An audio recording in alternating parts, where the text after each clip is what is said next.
I still remember the sound of that woman's voice, sharp as a cracked church bell, ringing across the produce aisle. "Sir, you're banned from this store, effective immediately." The words stopped me cold. The man she was barking at wasn't just some shopper. He was my grandpa, Walter Mercer, 82 years old, slow-moving, soft-spoken, in the heart of our family. And the store? That was my place, Lakeside Market. She had no idea I owned it. Quick favor before we begin. Just like in the stories you folks know well, if this kind of neighbor drama, small-town justice, and comeuppance keeps you watching, please like, subscribe, and tap the little bell so you don't miss how this one turns out. It helps more folks hear Grandpa's side. All right, let's get into it. It was a Thursday. In our town of Maple Ridge, that means steady shoppers, retirees getting their bread and coffee, young parents grabbing juice boxes, and a few fishermen in muddy boots who stopped for bologna and a bag of ice. I was in the back checking the walk-in cooler. The compressor had been fussy all week. My phone buzzed with a message from my sister and co-owner, Sophie, asking if we needed more rotisserie chickens for the dinner rush. Nothing unusual, just regular store stuff. I came out from the dairy case and saw him, Grandpa, standing by the cantaloupes, pressing his thumb gently to the stem of each one like he was reading Braille. He does that every Thursday. He taught me how to pick a good melon when I was 9. "You listen," he'd said back then, tapping his ear. "A ripe one has a low little hum when you thump it." That hum is a memory now, the kind that settles in your bones. I was about to tease him for taking forever when the shriek came. "Sir!" The woman's voice cut through the soft grocery music and the quiet clack of carts. "Step away from that produce. You're banned." She was tall and rigid, jaw clenched, hair sprayed into a helmet that hadn't moved since 1998. Clipboard hugged to her chest. Polished badge clipped to her cardigan like a tiny sheriff's star. Maple Ridge HOA president. Her nameplate said Linda Carver, but the neighborhood folks already had a nickname for her. You can probably guess it. HOA Karen. I felt the heat rise in my face.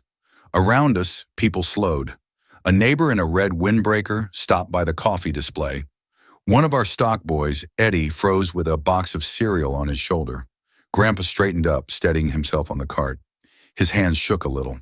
"Ma'am," he said, in that gentle way of his, "I'm just picking fruit."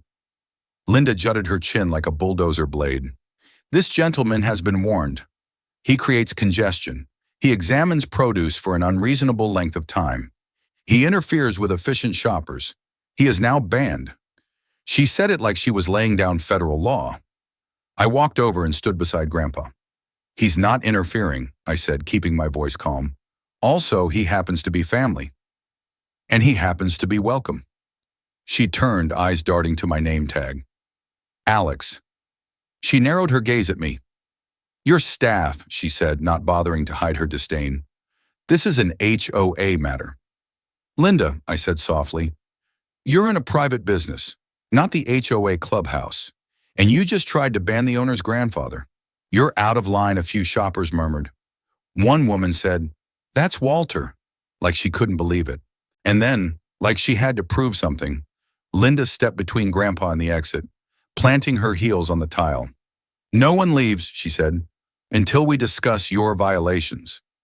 Something snapped in me. I looked at Grandpa. His face, usually kind and easy, looked a little lost. And before I could say more, Linda lifted her clipboard, flipped a page, and smirked. My jaw tightened. I knew right then this wasn't just a scolding. This was a power play. And that's when she leaned in and said, clear as a bell, "You're going to learn how this neighborhood works." I didn't hear the store music anymore. All I heard was my own pulse. I told Linda to step aside. She didn't. Behind me, I could feel the crowd forming that careful circle people make when they're not sure if they should help or keep their heads down. It's a look I recognize. Folks want peace, but they also want fairness. And in small towns like ours, people remember who stood where. "Ma'am," I said a little firmer, "you don't have the authority to detain my grandfather." Linda lifted that clipboard like it was scripture. "We operate under community commerce standards," she said. "They give the HOA the right to keep traffic flowing through essential services, to prevent loitering, and to uphold the standards of the community. She flipped a page and tapped it with a manicured nail. This gentleman was timed in the produce section last week. 15 minutes with cantaloupes, 9 minutes with tomatoes, 4 with bananas. He created a bottleneck by standing in a high-demand area during peak hours. I stared at her. You timed him? Don't worry about how we gather data, she snapped. What matters is results. I glanced at Grandpa. He was clutching the bar of the cart, white-knuckled. I had noticed something off the past few weeks. Funny looks from neighbors, an odd hush when Grandpa wandered the aisles. Even a couple of anonymous notes left under our front door mat at home. Be considerate, one said. Don't hold up the lines, said another. We had laughed it off. Grandpa had chuckled and said, Guess I'm famous. But a little worry had wormed its way into me, the way a draft sneaks under a door. Linda's eyes were hard. We asked him to change his habits. He continued to cause inefficiency. Consider this a formal warning. She took a paper with an HOA letterhead and stamped it with a red notice. She dropped it into Grandpa's cart as if she were serving a warrant. Grandpa looked at me, eyes damp. Alex, I'm sorry, he whispered, embarrassed. I didn't mean to cause trouble. A customer from the flower section spoke up then. Mrs. Irving, a retired teacher who buys carnations every Thursday. Walter helped my husband load heavy bags of soil last spring, she told Linda. He's never caused trouble. Others nodded. I saw Tony from the deli peeking over the glass case, brows knit. Eddie shifted his cereal box from one shoulder to the other. Folks were watching. It was one of those moments when a town decides who they are. Enough, Linda said. If we let one person clog the aisles, we let everyone do it. Then what? Chaos. She gave a bitter little smile. We're not animals. I stepped closer and felt the room pull in. You're harassing an elderly man, I said. Back off. Linda lifted her phone as if it were a weapon.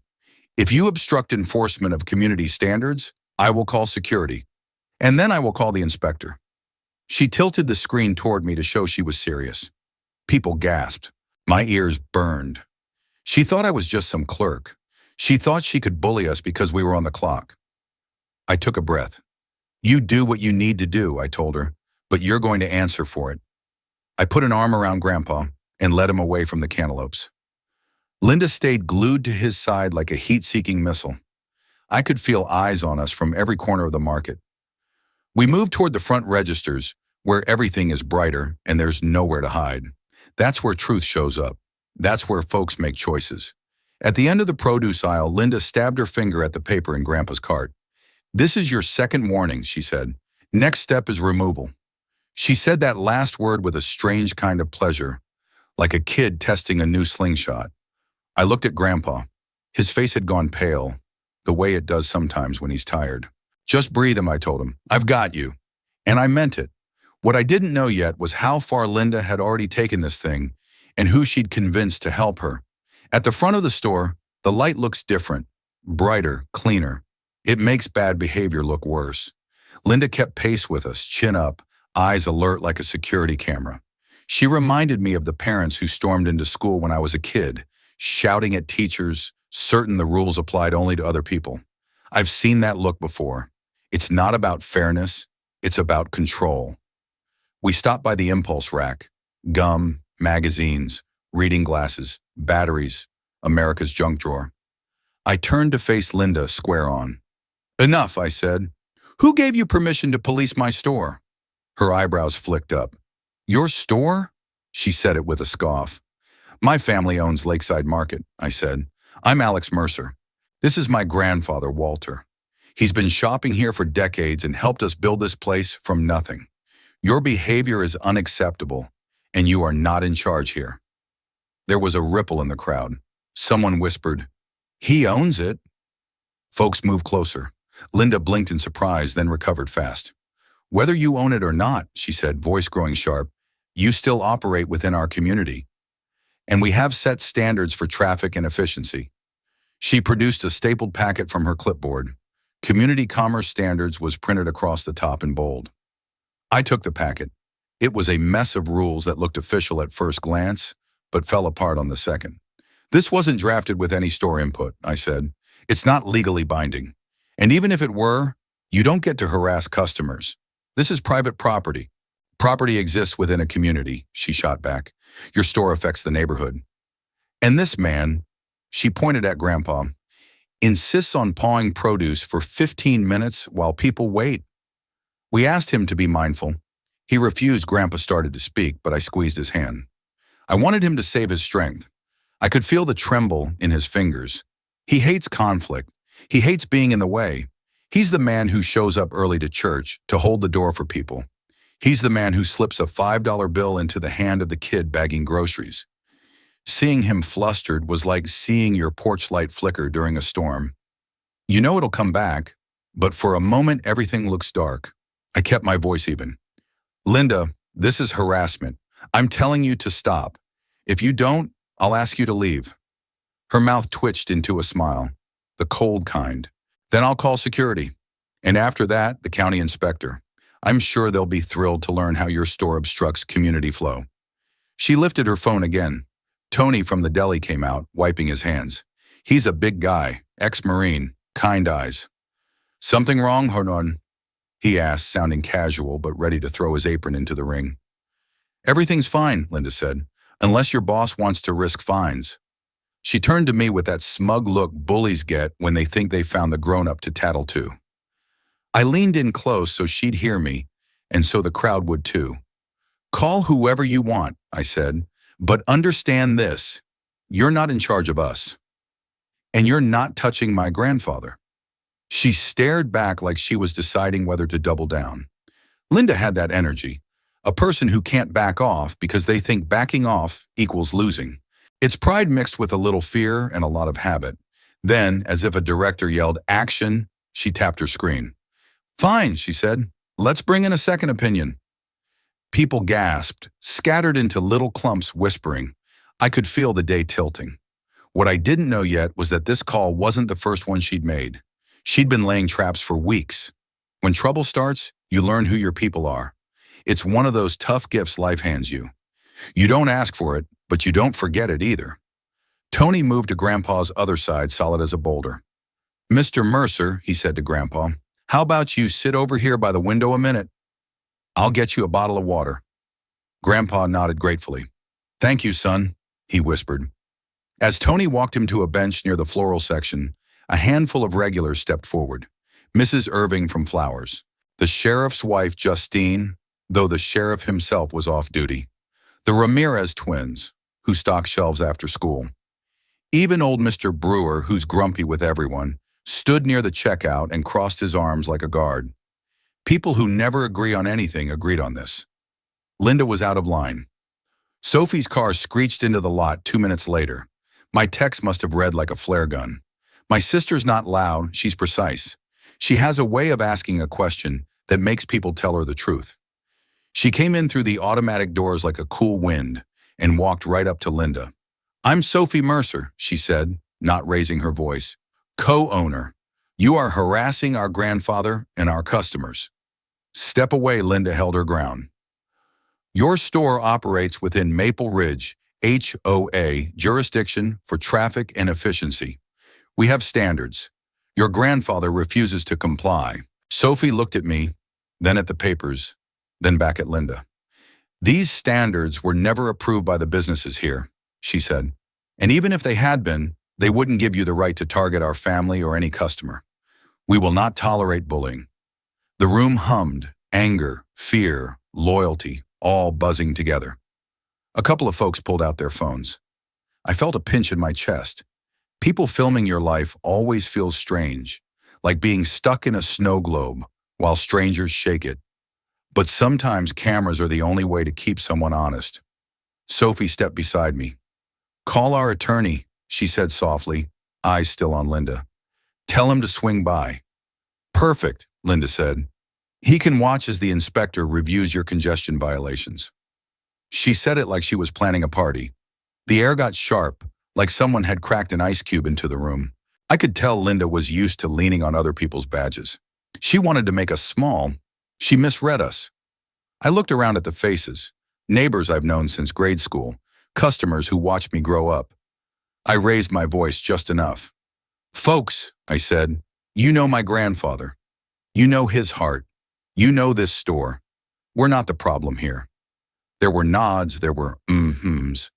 Tony came back with Grandpa's water and a small bowl of cut fruit. Grandpa tried to smile. He's from a generation that apologizes even when they didn't do anything wrong. He began to stand, like he should be the one smoothing things over. Sit, Sophie told him kindly. Let us handle this. Linda straightened her cardigan and raised her chin. Fine, she said.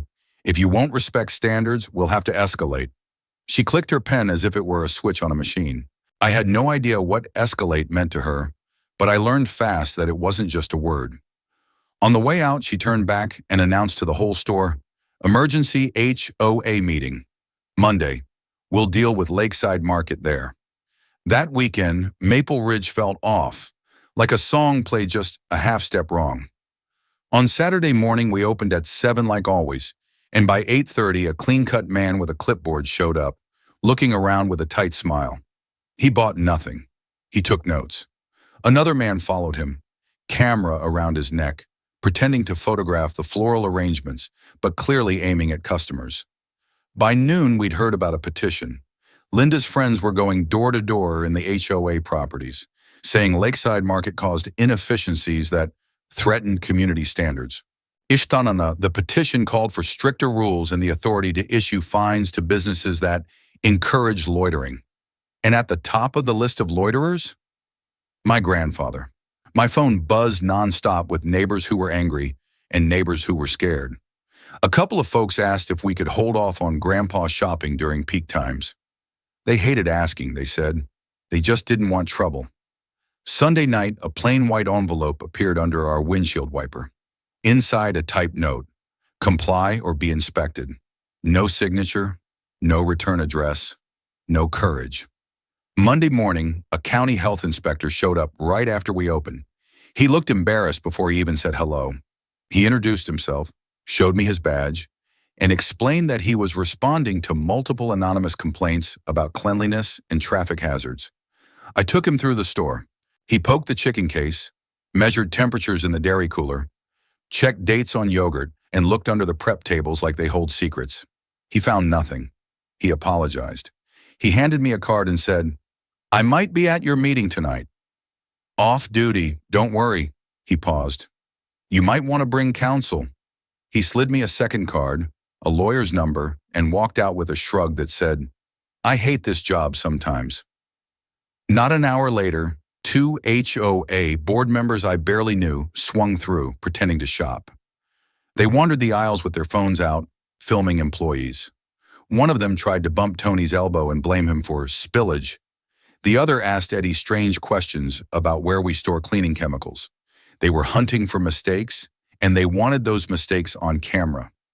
I told the staff to keep cool, smile, and call me if anyone got out of hand. Nobody did. We closed at 9. I brewed a pot of coffee at home. I was too tired to drink. Grandpa sat at the kitchen table, looking smaller than usual. He fiddled with his reading glasses. Alex, he said softly, maybe I should just shop somewhere else for a while. I set my hand on top of his. You've earned the right to stand in front of a cantaloupe as long as you darn well please. He looked at me, eyes wet. I don't want to be a burden. He never says that. He's the one who carried everybody else's weight for a lifetime. Sophie leaned against the counter, arms folded. We go to this meeting, she said. We tell the truth. People can agree with us or not, but we won't hide. We all went quiet. You know the kind of silence where a family is choosing who they are? It was that. The clock on the stove ticked. The house settled. Grandpa finally nodded. All right, he said, voice steadying. We'll show up. I didn't sleep much. When my alarm went off Monday afternoon, I felt like I'd been beat with a bag of oranges. I put on a clean shirt, kissed Grandpa's head, and told him I'd meet him at the community room at 6. I wasn't scared of speaking up. I was scared of what people would choose when it was time to stand. I didn't know that buried inside that meeting was a twist that would flip the whole room on its head. The Maple Ridge community room smells like coffee and carpet cleaner. The folding chairs pinch your legs if you sit too long. There's a bulletin board with bowling scores and a lost tabby cat flyer that's been up so long the picture is fading.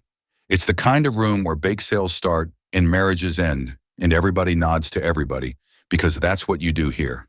When we arrived, it was packed. People who never show up to anything were there. You could feel it.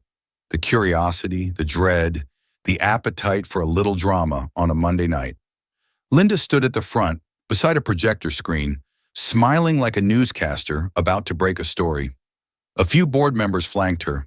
The treasurer, Maya Thompson, usually calm and measured, James Lau, who runs the local auto shop, and two others I didn't know well. Grandpa and I took seats in the second row. Sophie stood behind us, hands on the backs of our chairs like a coach. Tony and a couple of staff slipped in along the wall, faces serious. A small cluster of neighbors we trusted sat nearby. I could see Mrs. Irving. I could see Justine, the sheriff's wife. Even the health inspector, off duty in a flannel shirt, leaned in the doorway, arms folded. He gave me a nod. Linda banged a tiny gavel on the card table. "Order," she said, eyes shining. Then she launched into a speech about standards and efficiency and the need for rules in a civilized neighborhood. Her words were smooth, slippery as oil, and they meant almost nothing. But she said them with the confidence of someone who thinks talking equals truth. Then the slideshow began. Photos appeared on the screen. Grandpa near the tomatoes, Grandpa near the cucumbers, Grandpa counting out change at the register with his trembling hands. Shots were time-stamped. Some had notes in red. Blockage, dwell time, inefficient shopper. It was creepy. It was invasive. It felt wrong, like watching someone's private prayers. Whispers rustled the room. People leaned forward, squinted, sat back. I could feel Grandpa shrinking beside me, folding into himself to get smaller, more forgettable. Linda pointed with a laser, proud. Here we see the subject examining citrus for 11 minutes and 42 seconds, obstructing others during peak hours, she said. Here he compares 3 brands of soup while a line forms behind him. And here, she clicked to a photo of Grandpa resting a hand on a display, looking a little tired. He appears fatigued, yet he refuses a chair, insisting on remaining in high-traffic zones. I stood. "Enough," I said, heart pounding. "This is a gross invasion of privacy and dignity. And it's harassment of an elderly man who has done nothing wrong." Linda didn't flinch. "Sir, you're out of order," a voice cut in. "No, he's not," said Maya, the treasurer. She leaned forward, eyes on the screen. "That's Walter Mercer. He got my son his first summer job at Lakeside when no one else would hire a kid with a stutter. He gave him a chance. That man you're calling inefficient? He's a good neighbor." There was a murmur. Heads turned. James Lau cleared his throat. "And I'll say it," he added. "These photos are creepy." Feels like stalking. Linda's face tightened. "We gathered data," she said, brittle. Sophie raised her hand. "And you printed it on HOA letterhead without a vote. You can't write new laws by PowerPoint, Linda." I looked around. People were shifting in their seats, restless. You could almost see the line move. The line between people who came to be entertained and people who realized something wrong was happening in front of them. Linda clicked to the next slide. "This isn't about one man," she insisted. "It's about a pattern. Lakeside Market encourages loitering, interferes with traffic, and lowers our neighborhood's efficiency. We propose an approval process for aisle layouts, time limits for seniors in high-demand zones, and fines for noncompliance." The room went quiet. The words hung in the air like a bad smell. Then the health inspector spoke from the doorway. "You don't have jurisdiction to do any of that," he said, "and you didn't find a single violation at Lakeside this morning. Whoever sent in those complaints wasted our time." He ran a hand over his jaw. "I'm a neighbor. I shop there. The place is clean." A low hum rolled across the chairs. Approval, relief, some anger. Maya looked at James. James looked at Maya. They whispered. Then Maya stood. "I move that we reject these so-called commerce standards and issue a formal apology to Mr. Mercer and to Lakeside Market," she said clearly, "effective immediately." For a long beat, no one moved. Linda's hand clenched around the tiny gavel. Her jaw trembled. James raised his hand. "I second," he said. All at once, the room came alive. Hands in the air, voices overlapping, the kind of clatter you hear before a storm breaks. Linda tried to regain control, banging the gavel and hissing order like a tea kettle. The board called for a vote. Sophie squeezed my shoulder. Grandpa's eyes were wet. My own heart felt too big for my chest. A dozen memories flickered.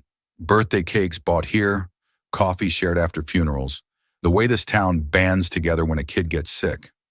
I thought, this is who we are. The vote was quick, hands raised like wheat in the wind. The proposal was rejected. The apology passed. There was applause.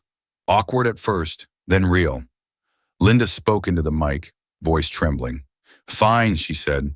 Apologies will be drafted. Her eyes found mine. They were full of something hot and messy. But remember, this isn't over. She set the gavel down so hard it bounced. I wish I could tell you we celebrated and went home clean. But that's not how bullies go out.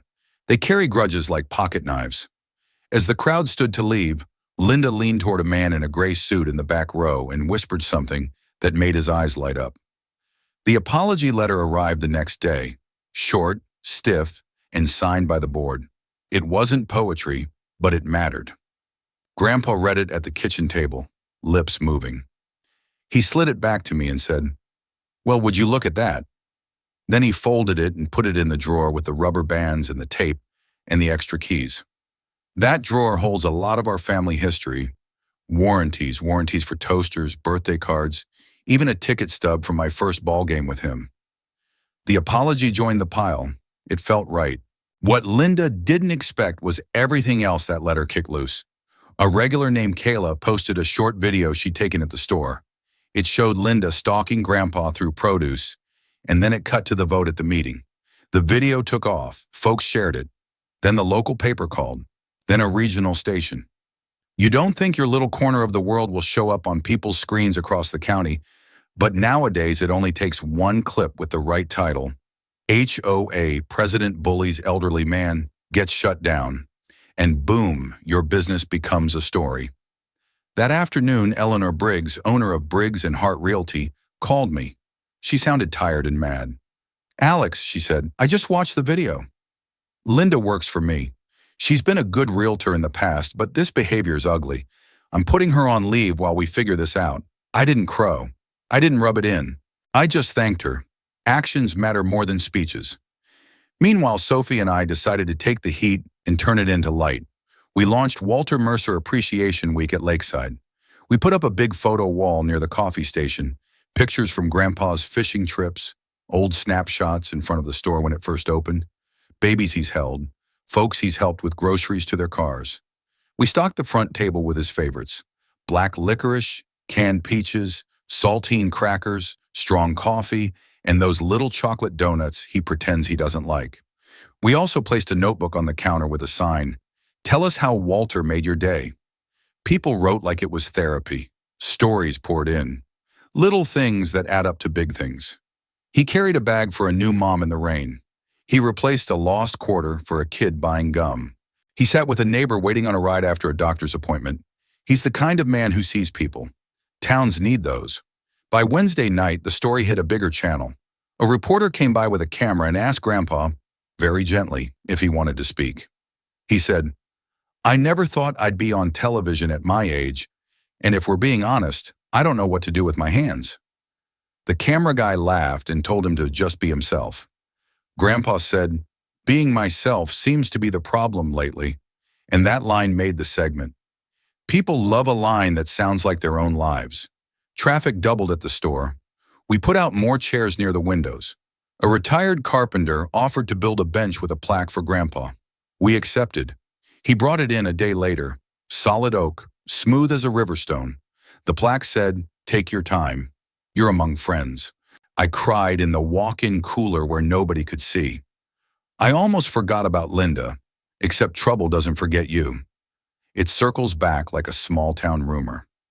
Friday evening, the HOA scheduled a special meeting.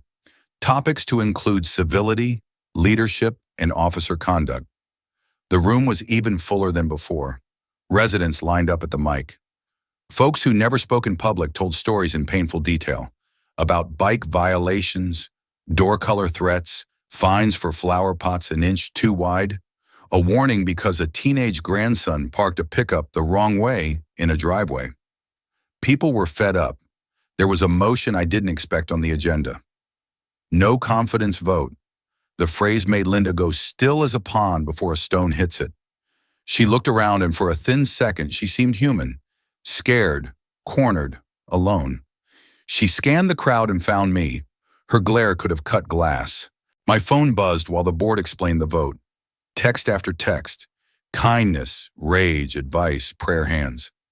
I saw Grandpa's simple message. Proud of you. Whatever happens, we're fine, I believed him. I did. But a small part of me still feared what losing your title in a place like this could do to someone like Linda. When the ballots dropped into the box and the room went hush, I realized this wasn't just a vote. It was a fuse. You can taste tension when it's thick. It has a tinny flavor, like a penny on your tongue. The room tasted like that. People marked their ballots with decisive dots. Some hesitated, eyes moving like heavy clocks. The board collected the slips, shook them into a clear bin, and carried it to the card table. Maya counted aloud. James double-checked. I stood behind Grandpa's chair, hands on the back, steadying myself. Linda stood at the front, clipboard pressed to her chest like a shield. A couple of her allies sat stiff in the front row, cheeks pale. When Maya finished, she looked up, met the room, and read the numbers. It wasn't close. The motion carried. Linda no longer had the confidence of the community to serve as president. There was a simple sentence in there to make it official, but that's the gist. The room didn't cheer. There was no triumphant soundtrack. It just exhaled. People had been holding their breath a long time. Linda set the clipboard down like it was heavy. Her eyes shone, but not with joy. She swallowed and lifted her chin. You did this, she whispered, not quite to me, not quite to the room. Then louder, she said, I hope you're proud. I didn't feel proud. I felt tired. There's no joy in watching someone lose a thing they tied themselves to, even if they needed to let it go. But sometimes mercy is telling the truth. The next day, Eleanor Briggs called again. We concluded our review, she said, crisp. Linda's employment has ended. She offered no details. I didn't ask. By Sunday afternoon, a for sale sign popped up on Linda's lawn. People drove by slower than usual, necks craning. This town is decent, but not perfect. Curiosity is a strong current.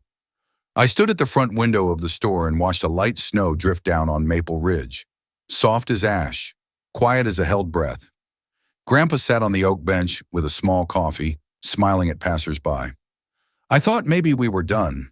Maybe the storm had cleared. Even our new HOA board seemed eager to turn the page. They sent out a newsletter about kindness and common sense. In a twist of irony that made folks whistle, they cited Linda for placing her for sale sign too close to the sidewalk. Rules are rules, after all, and the new board wanted to show rules could be gentle and fair. I went home that night and slept like someone finally put the lid back on the world. Morning came easy for the first time in days. I unlocked the store, turned on the lights, and felt the place breathe. I found a plain manila folder on the front counter with no name. Inside were printouts of emails sent by anonymous accounts, a drip of pressure to the county about random violations, a string of whispered complaints that didn't hold water. It was a puzzle missing pieces. I didn't think much of it at first. Then our attorney called. You might want to meet me for coffee, he said. Someone just dropped off a very interesting item at my office. I met him at noon. He set a familiar object on the table between us, Linda's clipboard. Found at the community room, he said, with tabs. Lots of tabs, he slid it toward me. I didn't open it. Figured you should. I stared. The thing felt cursed, like a talisman of bad luck. But I flipped it open anyway. The top page had a schedule, names, times, and notes that made my stomach go cold. A plan, a map, a list of targets. This wasn't a temper flare. It was a campaign. I swallowed. How deep does this go? I asked. He tapped the table with one finger, thinking. Deeper than a grudge. And there's a detail in here that's going to knock you sideways. He paused. You may want to prepare your grandfather before you see all of it. I tucked the clipboard under my arm and headed for the door, the bells jingling like a warning. By the time I reached the parking lot, my phone buzzed with a number I didn't recognize, and a single text. There's one thing you still don't know about Linda. If you've ever walked across a frozen driveway in March, You know the way it looks solid but gives under your boot. Thud, slide, catch yourself. That was my next day. I thought the ground was steady, but it kept moving. We sat around the kitchen table. Me, Sophie, Grandpa, our attorney. The clipboard in the middle like a plate of something nobody wanted to eat. I lifted the top page and started reading. There were emails to county offices from burners with names like Civic Watch, 2025, and Community Pride. There were incident logs that made ordinary moments sound like crimes. Elderly male obstructs flow 1216 to 1229. Refuses guidance. Store allows prolonged loitering at end cap displays. Employees greet customers in an overly familiar manner, further delaying checkout. It would have been funny if it hadn't been aimed like a dart at my grandfather and our livelihood. There were names of other targets too. Small businesses that didn't bow when Linda said bow. The coffee truck with the long line on Saturdays. The thrift store that put racks outside on warm days. The little garden center whose owner sometimes played music a bit too loud. It was all under the heading Reorder Community Flow. The arrogance of it would have been impressive if it hadn't been so empty of kindness. Then I saw a tab labeled History. Inside were old photos, black and white snapshots of the neighborhood long before my time. A woman stood beside a tiny market from decades back, smiling. On the back of one picture, there was a name in faded ink, Carver. Sophie leaned over my shoulder. "Wait," she whispered, "is that the old Lakeside building?" It was. Before my parents bought and renovated it, the place belonged to another family. The Carvers had run a little shop that closed decades ago when a bigger chain moved in down the road. Linda's father had owned it. The contempt in her voice when she said loiterers made a new kind of sense. Resentment, loss, and a warped idea of order, all snarled together. I kept flipping. At the back, stapled to a page of notes, was a letter never mailed, addressed to Alex Mercer and family. It wasn't kind. It wasn't even rational. It blamed us for ruining the fabric of Maple Ridge by encouraging idleness and training people to expect indulgence. It said the old ways were better because folks moved with purpose. It dripped with a bitterness so old it had soured into something else. Grandpa read the letter in silence. He folded it carefully like he was folding a flag. "Her daddy ran a good shop," he said at last, voice low. "I remember buying nails there when I was young." He used to give lollipops to the kids, Grandpa sighed. "It ain't right to carry hurt forward onto other folks. But sometimes people don't know how to let go." Our attorney cleared his throat. "There's more." He pulled out a manila envelope. Inside were copies of complaints submitted against Lakeside from a single IP address. They were routed through different accounts, but they started at the same place. He slid an address across the table. Sophie's eyebrows shot up. "That's not Linda's house," she said. "That's the HOA office." He nodded. "Looks like someone used the office computer to send the complaints." I leaned back, ran a hand over my face. "So who helped her?" He hesitated. "Based on the timestamps and access logs?" "The previous vice president." He said a name I recognized, a neighbor who always smiled at Grandpa at church, a man who'd stopped by the store that very week to shake my hand and say, "Tough break, kid." Betrayal has a weight all its own. It's heavier than anger, heavier than shame. It pushed on my chest. For a minute I couldn't speak. Grandpa was the first to find words.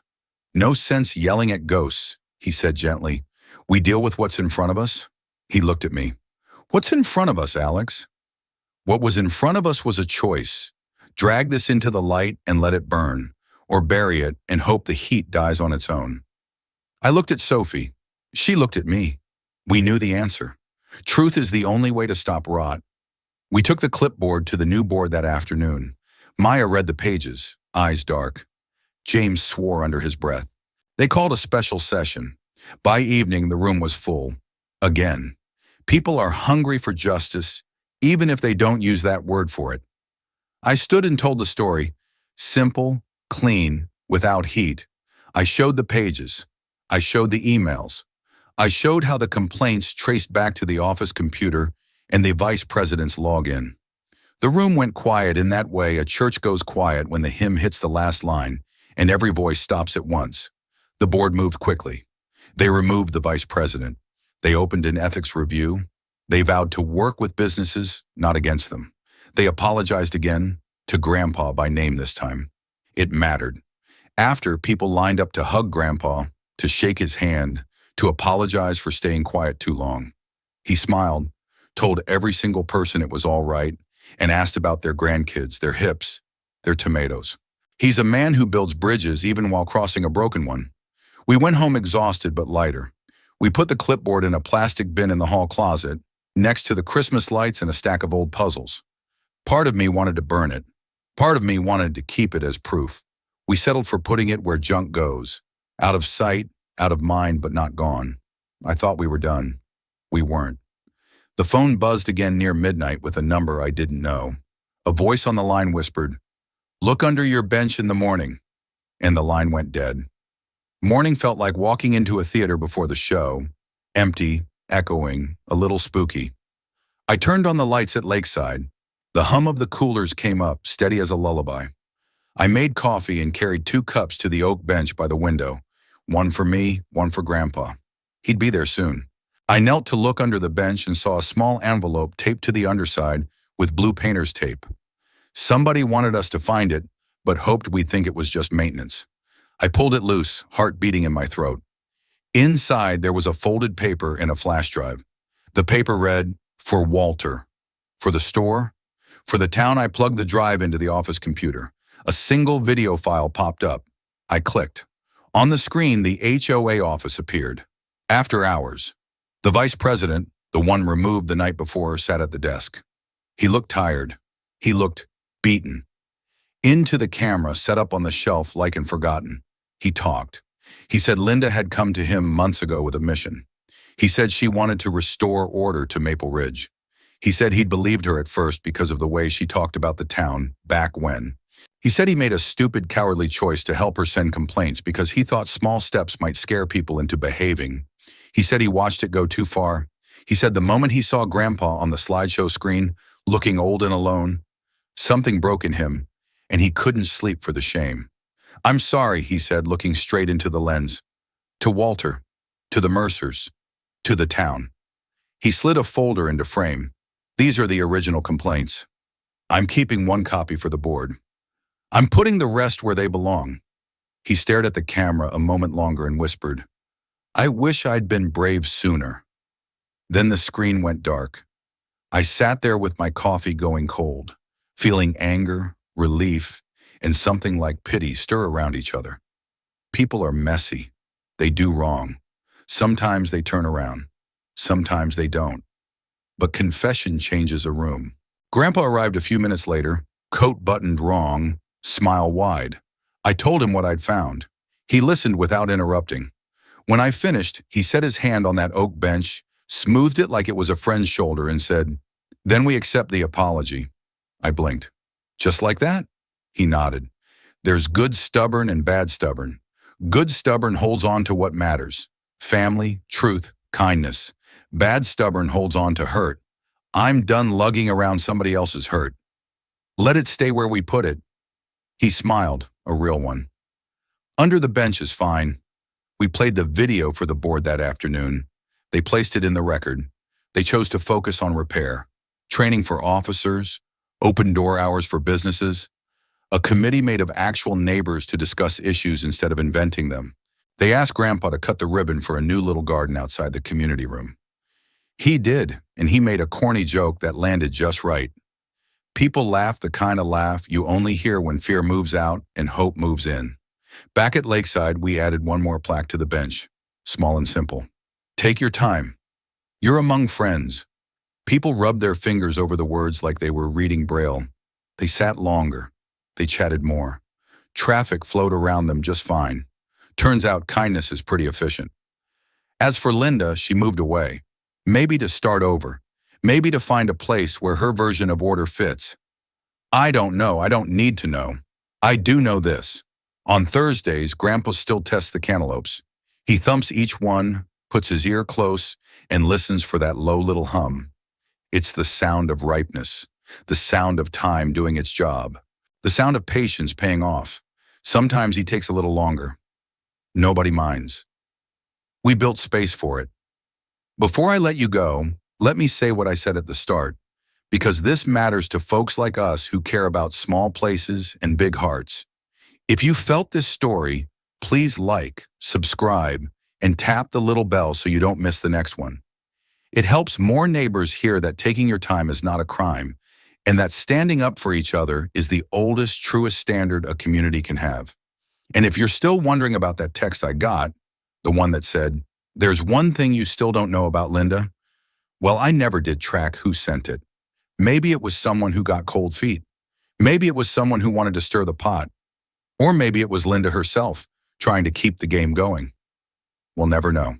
What I know is I stopped letting mystery rent space in my head. The people in front of me matter more than the shadows behind me. Still, every Thursday when Grandpa presses his ear to a cantaloupe, I hear that quiet hum and think, what if the next sound is a new kind of trouble rolling in? And that's all right too, because now we know what to do when noise comes. Stand steady, tell the truth, and remember who we are.